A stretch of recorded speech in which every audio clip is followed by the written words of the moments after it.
If I had known that morning would change my entire life, I never would have hit the snooze button. That's what David would tell his friends later.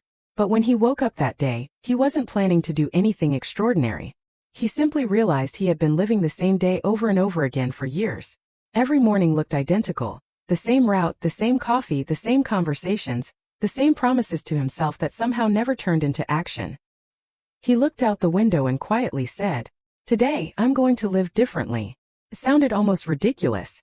He wasn't making a life-changing decision. He simply wanted to stop moving through the day on autopilot. Instead of taking his usual route to work, David turned onto a street he had never walked before, even though he'd lived in the neighborhood for more than a decade. A few minutes later he noticed a tiny bookstore he had somehow never seen. Inside, an elderly woman was arranging books on the shelves.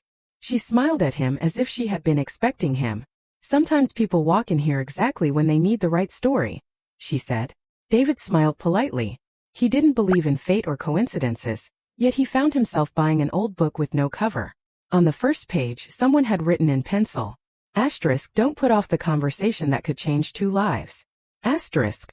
The sentence stayed with him all day. Around lunchtime, David picked up his phone and called his sister. They hadn't spoken in nearly 2 years after a foolish family argument. Both had waited for the other to make the first move. The phone rang for what felt like forever. Finally, she answered.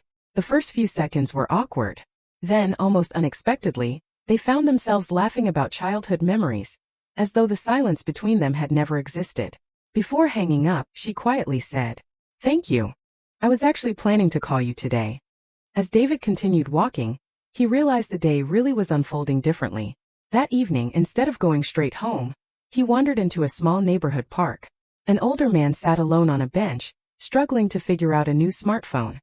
"I think this thing is smarter than I am," the man joked. David sat beside him and helped him set it up.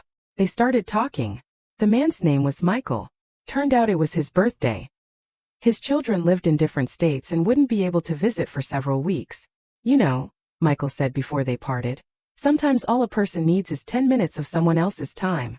Those words stayed with David far longer than he expected. When he arrived home, the old book was still sitting on the table.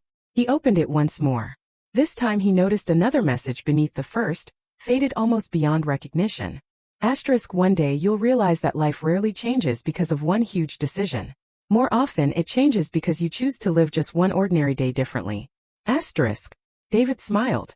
That morning, he had only wanted to break his routine. By evening he realized he had changed himself. He had repaired a relationship he thought was lost forever. He had met someone he never would have crossed paths with otherwise. And for the first time in years, he genuinely looked forward to tomorrow. Sometimes a new life doesn't begin with a move across the country, a lucky break, or a dramatic decision. Sometimes it begins with one quiet thought whispered to yourself after waking up. "Today, I'm going to live differently."